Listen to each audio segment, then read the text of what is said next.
అప్పుడు ఎట్టొస్తాయి 140 కోట్లు? అదే కదా. కర్ణాటకలో పట్టుకున్నారు, కర్ణాటక పోలీసులు పట్టుకున్నారు, ఆంధ్ర పోలీసులు పట్టుకోలేదు. అదే మన అటవీ శాఖ వాళ్ళు పట్టుకుంటే ఈ డబ్బులు మనకు వచ్చేయి అని చెప్పడం కూడా ఏమవుద్ది? దొంగలు పట్టుకో, అరెస్ట్ చెయ్యి, ఆ డబ్బులతో చేసుకున్నట్టు అవుతుంది. అసలు దానికి దీనికి ఏంటి సంబంధం? అదే కదా. ఇప్పుడు బేసిక్గా నేను చిత్తూరు అక్కడ పనిచేశాను తిరుపతిలో.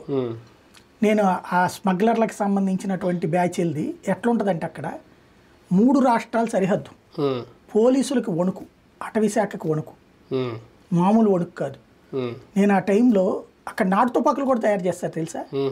నాటు తుపాకులు తయారు చేసే వాళ్ళకి డబ్బులు ఇచ్చి హిడెన్ ఆపరేషన్ చేసి ఓ పోలీస్ ఆఫీసర్కి ఇదిగో సో వాళ్ళు వస్తున్నారు, ఇవ్వడానికి కూడా వస్తున్నారు, మీరు వచ్చి పట్టుకోండి అంటే మీరు కంప్లైంట్ ఇస్తే పట్టుకుంటానని అడిగాడు ఎస్పీ. ఎందుకయ్యా అని చెప్పి నేను తర్వాత ఎంక్వైరీ చేస్తే మీదేముంది సార్, వార్త ఎత్తారు పోతారు, ఆ తర్వాత అడు వచ్చాడు గాలిబారి తప్పితే ఏం చేస్తారు, ఎక్కడికి వెళ్ళి చెప్పుకోవాలో కూడా తెలియదు వాళ్ళకి.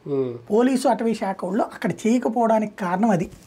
ఇక్కడ చేసేసి చిత్తూరు అటు కర్ణాటక అడవుల్లోకి వెళ్ళిపోతాడు, ఇక్కడ చేసి తమిళనాడు అడవుల్లోకి వెళ్ళిపోతాడు. వీళ్ళు ఏం చేయాలి అక్కడ? వీరప్పని ఎట్టా 3 రాష్ట్రాలను గడగడలాడించాడు. అదే కదా.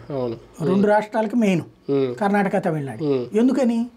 అడవిలో ఉండేటప్పుడు ఎట్నుంచి వెళ్తారు, ఎవరు పట్టుకోగలుగుతారు? ఎర్రచందనం దొంగలు అనేటటువంటి జరిగేది అది. దానికి అటవీ శాఖ వాళ్ళకి కూడా పాత్ర ఉంటుంది.